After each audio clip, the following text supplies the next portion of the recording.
this time on paint adventures. I start beef with the sun, the deceitful sun, brag about how much money I make, which means I can get Starbucks. and lie to you. That's Captain Angus Brown to you. No Captain Brown and no ghost ships. All that so that I might paint Burntcoat Park. Take it away, old English gentleman. Burntcoat Park is situated on the Bay of Fundy, which boasts the highest tides in the world.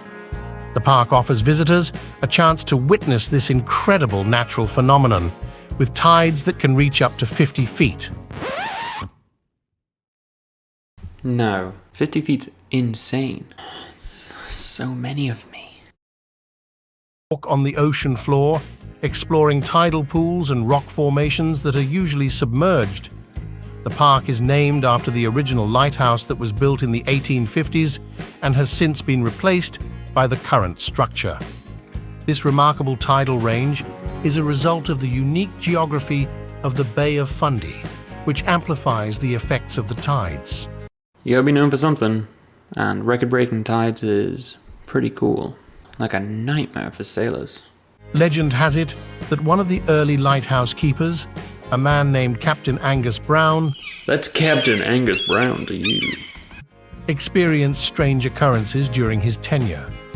According to local folklore, he reported seeing ghostly ships on the horizon and hearing disembodied voices calling out from the sea. While these tales are likely the product of isolation and imagination, they add a touch of mystery to the lighthouse's history. It's the product of isolation and imagination. He made it up. Hey Angus, I got your mail here for the day. Oh, hello. Come in, have a cup of tea. I have not seen man for many a year. No, just delivering the mail, and honestly, you kind of creep me out a little bit. Oh, well, that's a little mean. Yeah. See ya, Angus. You know, I saw a ghost ship. What? There's an eerie legend about a ghost ship that appears off the coast of Burntcoat Head. Fishermen and locals have claimed to see a phantom vessel sailing silently through the fog, only to vanish without a trace. This spectral ship is said to be the remains of a vessel lost in a storm many years ago, continuing its voyage through eternity. Nobody else sees it because I'm alone in the lighthouse, you see, and I seen a ghost ship. Ghost ship. I don't think there's a ghost ship. The only other bit of information they can find on Burntcoat Park is tales of a bomb. Burntcoat Park recently closed after a young girl found an old bomb. The bomb was found to be harmless. That's good, I guess. And that's it. You would think there would be more information. Young girl finds bomb. Imagine finding a bomb as a kid. Seaweed, seaweed, seaweed.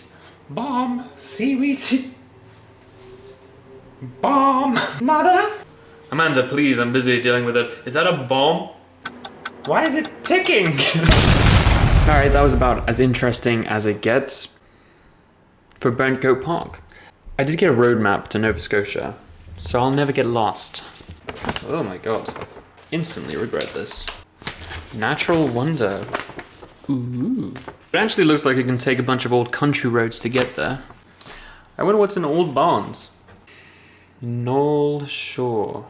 Old Barns, Maitland, Knoll Shore, Burntcoat. I love maps. I make my happy. What we're going to do, we're going to film our drive down to Burntcoat Park so you can get a little bit of a glimpse of Nova Scotia beauty. Paint a little study at the lighthouse, and then we're going to come back here, recap, and do a larger painting of that study. Alright, let's go. I now have 20 subscribers to my Instagram channel, which means I make an additional $20 every month. Which means I can get Starbucks. Thank you very much. Expensive coffee. If you want to check out my subscription on Instagram, I do paint studies of pictures that you send me. You can ask me questions, and I can't guarantee I'll know a lot, but if you ask me a question I don't know the answer to, I will do my due diligence and find out for you. And also, it's a bit of a community. When I first started going out painting with my easel, I was not embarrassed, but very, very self-conscious. I would drive for hours down farm tracks and dirt roads. I probably did a lot of damage to my car, actually. So I would spend hours traveling around trying to find a spot to paint that was beautiful, but also private, which is pretty hard to do. But I would spend so long out trying to find some place to paint that I wouldn't have any time to paint. And it just wasn't worth it. If you're looking to start painting out in public, I just do it. I used to think that the worst thing that could happen was, you know, someone would come up and spit on your painting, slap you and walk away, but people don't care. Most people just walk by, they go, oh, and then keep walking. The worst thing that's happened to me when painting outside is I had a teenage boy, and I only mention that he was a teenage boy because it makes it more condescending, but he came up to me while I was painting and he went, "You'll get it eventually." What the absolute shit? I have a lot of fun and a lot of people love to come talk to me when I'm out painting, which is fine, I don't mind. Mostly people are really supportive and they're just sweet. All right, we're here. Let's go.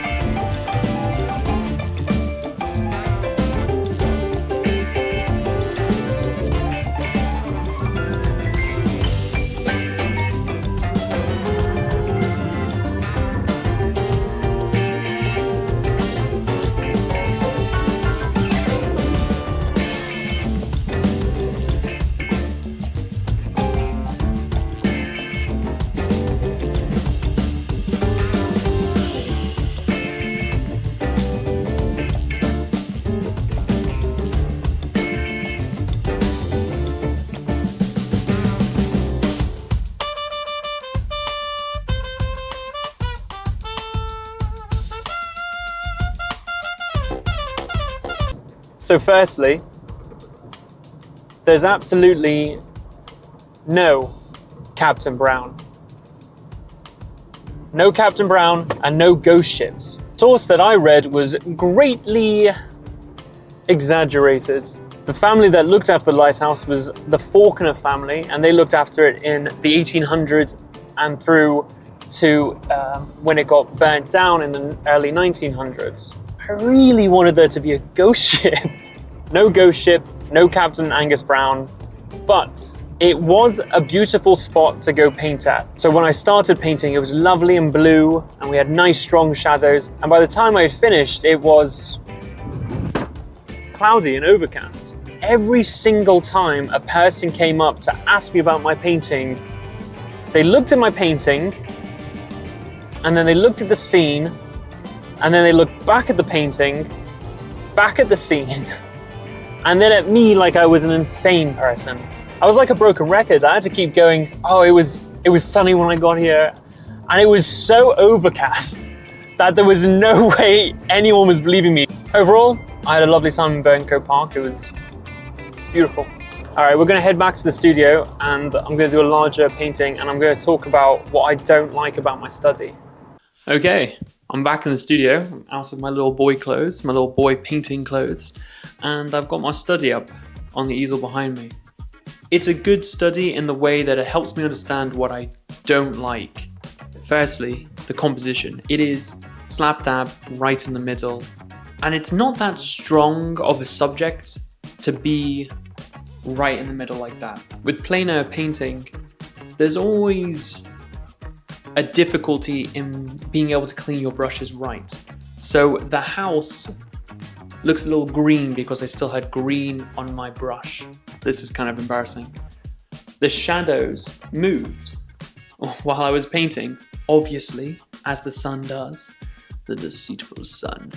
So I have shadow line going this way here underneath this roof, but underneath the roof of the door, I have the shadow going the other way. The drawing isn't very good. See, if my horizon line is just above this door, because I was on a slight elevation, these lines, the eaves of the roof, shouldn't be straight, and here they are reading as straight. So it's quite a flat painting, there's no perspective. This lighthouse is famous for being part of the Bay of Fundy, that beautiful rugged coastline. You don't get any of that in this painting. I'm gonna use a little bit of my artistic license and reshape this so you can get a little bit more depth and the view of those mountains and maybe some of that ocean. Okay, let's try and fix this painting.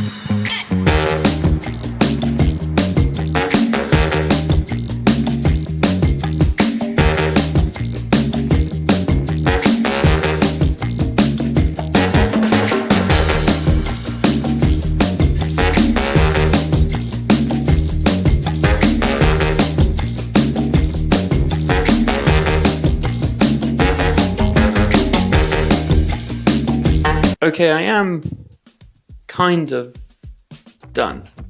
I have one problem though. The sky is just blue and it takes up 2/3 of the canvas. So I want to show it to you now before I potentially ruin it. Have you had a good look?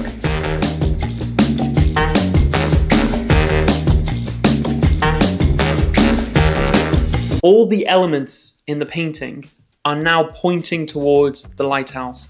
Even, perhaps too obviously, the clouds.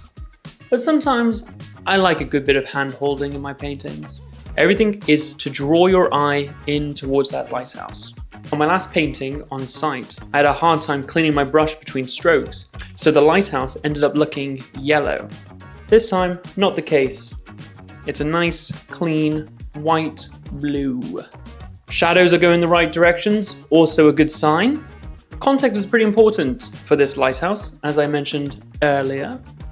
And you can see here, I have added the mountains in the background and a sneak peek of the Bay of Fundy, which I think is very important, and I'm quite happy with that element. Now, overall, I'm pretty happy with how it turned out. There are one or two things I would like to improve on. Skies, for example, my clouds are lackluster. I'm actually pretty happy with it. The grass area in the front maybe needs a little bit more variation and work. It's kind of big green. Listen, we've had a lot of fun today, and I want to keep making these videos because I have a lot of fun filming them. So please subscribe, like and comment on this video, and I do really appreciate your support. All right, I'll see you next time. Bye.